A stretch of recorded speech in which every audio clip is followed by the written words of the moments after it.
Hello दोस्तों, कैसे हो दोस्तों। आपका स्वागत है आपके अपने YouTube channel the sparkle classes में। और दोस्तों, आज हम बात करने वाले हैं उस पेपर की जिसको मैं लगभग 40% सॉल्व करा भी चुका हूँ। ऑब्जेक्टिव भी मैंने इसके सॉल्व करा दिए हैं और फिजिक्स वाला पार्ट भी मैंने सॉल्व करा दिया है।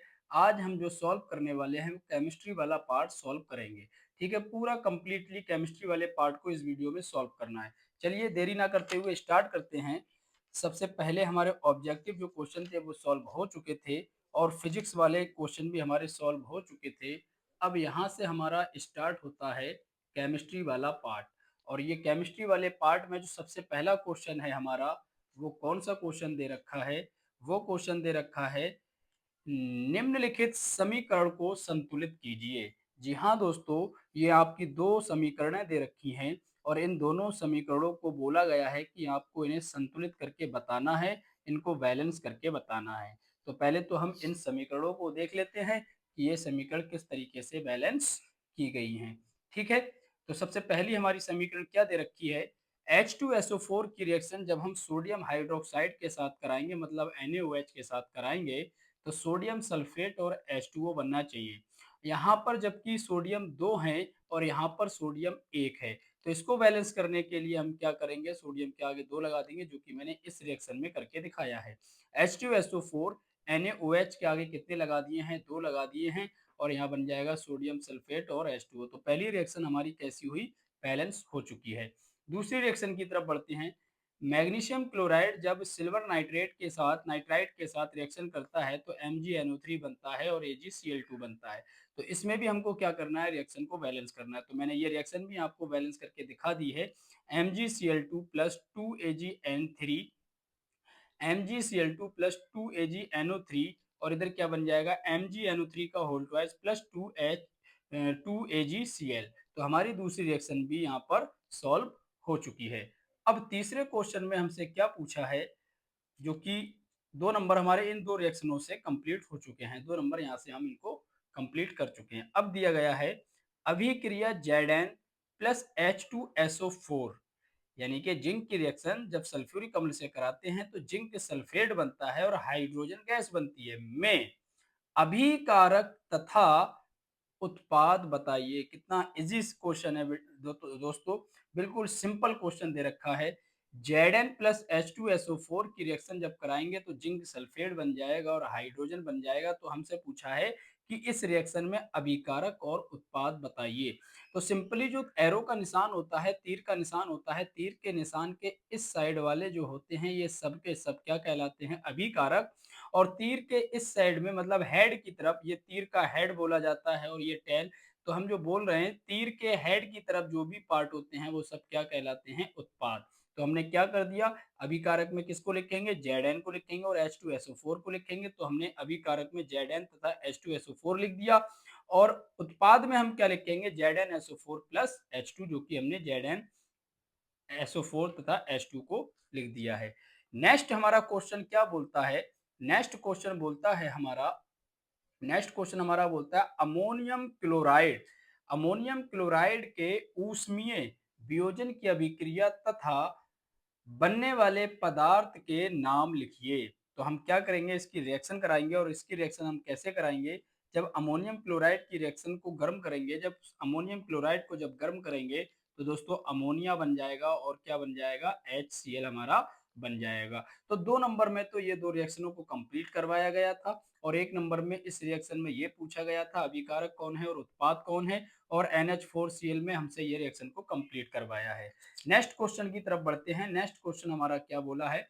निम्नलिखित यौगिकों के IUPAC नाम लिखिए। क्या बोला है दोस्तों? निम्नलिखित यौगिकों के IUPAC नाम लिखिए। तो देखिए सिंपली मैंने यहाँ पर लिख दिए हैं IUPAC नाम।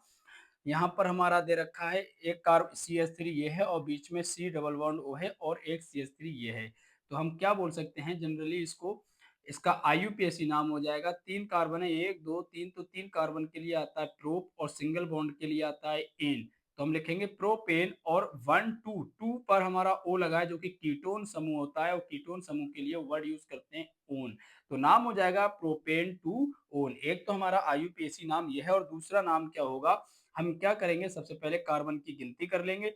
1 2 3 4 5 6 कार्बन की गिनती हमेशा उस साइड से करते हैं दोस्तों जिधर से फंक्शनल ग्रुप पास में होता है। तो फंक्शनल ग्रुप यहाँ से पास में है, नंबर 1 पर है तो नंबरिंग हम यहाँ से करेंगे। तो कितने कार्बन है? 6 कार्बन है, 6 के लिए हेक्स आ जाएगा और प्रत्येक कार्बन के बीच में सिंगल बॉन्ड है तो एन आ जाएगा। अगर प्रत्येक कार्बन के बीच में डबल बॉन्ड होता या कहीं एक जगह पर भी डबल बॉन्ड होता तो इन का वर्ड इन हम यहाँ पर यूज करते। तो सब में सिंगल बॉन्ड है तो एन आ जाएगा और पहले कार्बन पर OH है, OH के लिए जो कि हम यूज करते हैं ऑल, तो नाम क्या हो जाएगा? Hexane 1 all. तो ये तो था हमारा IUPAC नाम। अब हम बढ़ते हैं नेक्स्ट क्वेश्चन की तरफ और नेक्स्ट क्वेश्चन हमारा क्या बोलता है? नेक्स्ट क्वेश्चन हमारा बोलता है दोस्तों के आगे देख लेते हैं नेक्स्ट क्वेश्चन हमारा क्या बोलता है। नेक्स्ट क्वेश्चन हमारा बोलता है निम्नलिखित तत्वों की परमाणु संख्या तथा संयोजकता लिखिए, यानी कि ऑक्सीजन और पोटेशियम दो हमारे तत्व दिए हैं। इन दोनों तत्वों का परमाणु क्रमांक पूछा है और इन दोनों तत्वों का हमसे क्या पूछा है? संयोजकता पूछी है। तो जो हमारा ऑक्सीजन होता है, ऑक्सीजन का परमाणु क्रमांक कितना होता है? सभी लोग जानते हैं 8 होता है और ऑक्सीजन की संयोजकता कितनी होती है दोस्तों? 2 होती है। नेक्स्ट है हमारा पोटेशियम। पोटेशियम का परमाणु क्रमांक कितना होता है? 19 होता है और अगर हम इसकी संयोजकता की बात करें तो कितनी होती है? 1 होती है। ठीक है दोस्तों, तो एक तो हमारा 2 नंबर में क्वेश्चन यहाँ से ये कंप्लीट होता है। नेक्स्ट क्वेश्चन हमारा दे रखा है निम्नलिखित पर टिप्पणी लिखिए। निम्नलिखित पर टिप्पणियां लिखिए मतलब योगात्मक और प्रतिस्थापन इन दोनों अभिक्रियाओं पर टिप्पणी करनी है, मिसेल पर टिप्पणी करनी है और उदासीनीकरण अभिक्रिया पर भी हमको क्या करना है? टिप्पणी करनी है। तो सबसे पहले हम योगात्मक और प्रतिस्थापन अभिक्रिया को कवर करते हैं। तो हमारा क्या दे रखा है? सबसे पहला हमारा दे रखा है योगात्मक अभिक्रिया और योगात्मक अभिक्रिया में हमसे क्या पूछा गया है? उसकी परिभाषा और उदाहरण पूछा गया है। तो योगात्मक अभिक्रिया की बात कर लेते हैं। वह अभिक्रिया जिसमें दो या दो से अधिक अभिकारक मिलकर एक उत्पाद बनाते हैं योगात्मक अभिक्रिया कहलाती है। तो ये जो हमारा दे रखा है ये कौन है? अभिकारक है और अभिकारक भी हमको वो लेना है या तो वो डबल बॉन्ड हो कार्बन कार्बन के बीच में या फिर ट्रिपल बॉन्ड हो, तभी हम क्या करेंगे? इससे योगात्मक अभिक्रिया को पॉसिबल कर सकते हैं, वरना नहीं करेंगे। तो ये हमने ले लिया है एक अभिकारक और किसकी प्रेजेंस में रिएक्शन कराते हैं? Na और Pd की प्रेजेंस में रिएक्शन कराते हैं और ये किससे रिएक्शन करेगा? इस हाइड्रोजन के साथ रिएक्शन करेगा। तो क्या होगा? कार्बन कार्बन के बीच का जो डबल बॉन्ड है वो यहाँ से ब्रेक हो जाएगा और जो दो हाइड्रोजन है हमारे, एक हाइड्रोजन ये है और एक हाइड्रोजन ये है, ये दोनों हाइड्रोजन के बीच का बॉन्ड टूट जाएगा। एक हाइड्रोजन इस कार्बन पर जाकर जुड़ जाएगा और एक हाइड्रोजन इस कार्बन पर जाकर जुड़ जाएगा, जो कि आप यहाँ पर देख पा रहे हैं। कार्बन कार्बन के बीच में डबल बॉन्ड था लेकिन यहाँ पर सिंगल बॉन्ड है। डबल बॉन्ड यहाँ का ब्रेक हुआ, एक हाइड्रोजन यहाँ आया और एक हाइड्रोजन यहाँ आया। तो ऐसी अभिक्रिया को दोस्तों क्या कहा जाएगा? योगात्मक अभिक्रिया कहते हैं ऐसी अभिक्रिया को। नेक्स्ट है हमारा प्रतिस्थापन अभिक्रिया। प्रतिस्थापन अभिक्रिया क्या होती है? एक या एक से अधिक परमाणु किसी अन्य परमाणु के द्वारा प्रतिस्थापित हो जाता है तो ऐसी अभिक्रिया को प्रतिस्थापन अभिक्रिया कहते हैं। कहने का मतलब है कि जो हमारा एक यौगिक है उसमें से एक हाइड्रोजन या कोई भी परमाणु किसी दूसरे परमाणु के साथ बाहर चला जाए, हट जाए, लेकर चला जाए और अपने आप आकर उस पर जुड़ जाए तो ऐसी अभिक्रिया को क्या कहेंगे? प्रतिस्थापन अभिक्रिया। एग्जाम्पल आप देख पाएंगे। हमारे एग्जाम्पल में क्या दे रखा है? हमारे एग्जाम्पल में दे रखा है सबसे पहले मीथेन और मीथेन की रिएक्शन किससे कराइए? Cl2 से। तो यहाँ के जो Cl2 है इन दोनों के बीच में एक बॉन्ड होगा, वो बॉन्ड ब्रेक होगा और कार्बन हाइड्रोजन के बीच का जो बॉन्ड है ये भी ब्रेक होगा। यहाँ का Cl यहाँ का H दोनों मिलकर HCl बना लेंगे जो कि बाहर निकल जाएंगे। अब बचा ये क्लोरीन जाकर इस बॉन्ड के साथ जुड़ जाएगा जो कि यहाँ पर मैंने जोड़ दिया है। तो इस अभिक्रिया को क्या कहा जाता है दोस्तों? प्रतिस्थापन अभिक्रिया कहा जाता है। तो दोस्तों ये तो थे हमारे क्वेश्चन। अब हम बढ़ते हैं इसी के अथवा वाले क्वेश्चन की तरफ। नेक्स्ट क्वेश्चन की तरफ बढ़ते हैं जो कि हमारा क्या दे रखा है? मिसेल किसे कहते हैं? क्या दे रखा है? मिसेल किसे कहते हैं? तो अब हम समझ लेंगे मिसेल वाले क्वेश्चन को। चलिए अब हम आगे बढ़ते हैं मिसेल की तरफ और मिसेल वाले क्वेश्चन की तरफ आगे बढ़ते हैं।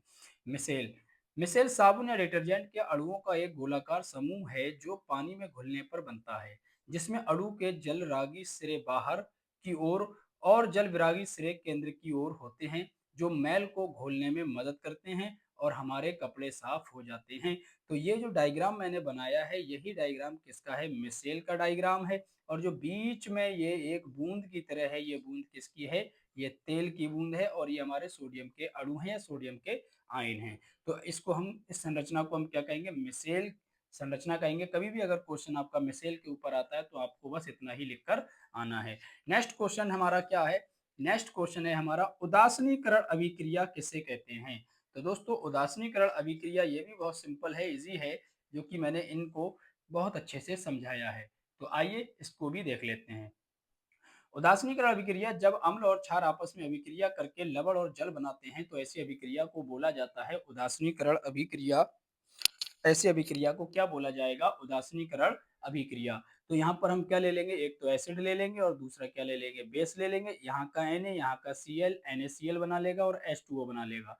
और NaCl क्या होता है? लवण होता है। इस अभिक्रिया को क्या बोला जाता है? उदासीनीकरण अभिक्रिया बोला जाता है। ठीक है दोस्तों, नेक्स्ट क्वेश्चन की तरफ बढ़ते हैं।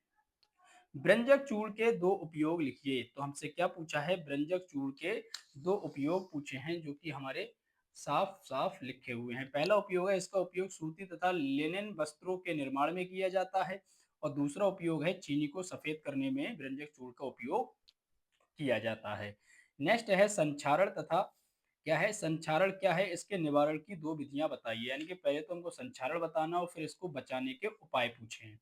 संक्षारण क्या होता है? जिसमें धातुएं अपने आसपास के वातावरण, वातावरण मतलब जैसे कि नमी की हम बात कर सकते हैं, नमी, जिसमें धातुएं अपने आसपास के वातावरण के संपर्क में आने से धीरे धीरे नष्ट हो जाती हैं, उसे क्या कहते हैं? संक्षारण कहते हैं। और निवारण की विधियां अगर पूछी जाएं तो हम क्या कर सकते हैं? संक्षारण से बचाने के लिए पेंट कर सकते हैं, यसद लेपन कर सकते हैं। जिसमें यसद लेपन का मतलब क्या होता है? किसी भी धातु पर जिंक की परत का चढ़ाना। जिंक की परत अगर हम धातु पर चढ़ा देते हैं तो उस घटना को यसद लेपन बोल दिया जाता है। नेक्स्ट है और लास्ट है हमारा प्लास्टर ऑफ पेरिस का एक उपयोग लिखिए। तो प्लास्टर ऑफ पेरिस क्या होता है? प्लास्टर ऑफ पेरिस का उपयोग जो डॉक्टर लोग होते हैं वो टूटी हुई हड्डियों को सही जगह पर जोड़ने के लिए करते हैं। और घरों की दीवारें जो होती हैं उनको चिकना करने में भी किया जाता है। और जो बच्चों के खिलौने होते हैं, मूर्तियां होती हैं, उनको बनाने में भी प्लास्टर ऑफ पेरिस का उपयोग किया जाता है। प्लास्टर ऑफ पेरिस को शॉर्ट में पीओपी भी बोला जाता है, जिसका फॉर्मूला होता है CaSO4.12H2O, जिसका रासायनिक नाम होता है कैल्शियम, जिसका रासायनिक नाम होता है दोस्तों कैल्शियम सल्फेट हेमीहाइड्रेट। और अणुभार की अगर हम बात कर लें तो 136.134 इसका अणुभार होता है। तो दोस्तों ये थी हमारी वीडियो। अगर आपको वीडियो अच्छी लगी हो तो प्लीज़ चैनल को सब्सक्राइब करें, लाइक करें और शेयर करना ना भूलें। मिलते हैं नेक्स्ट वीडियो में, जब तक के लिए जय हिंद, जय भारत।